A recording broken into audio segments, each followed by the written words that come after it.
How's it going, everyone? In today's video, I'll show you on how you can play normal music in practice mode in Geometry Dash. So basically, when you go ahead and navigate through a level, and if you click on this gear icon right here, we have the practice music sync that basically plays the normal music in practice mode.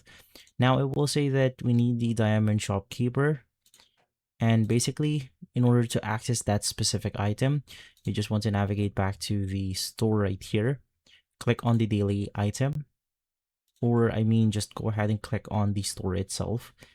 So the diamond shop is going to be inside the level creator.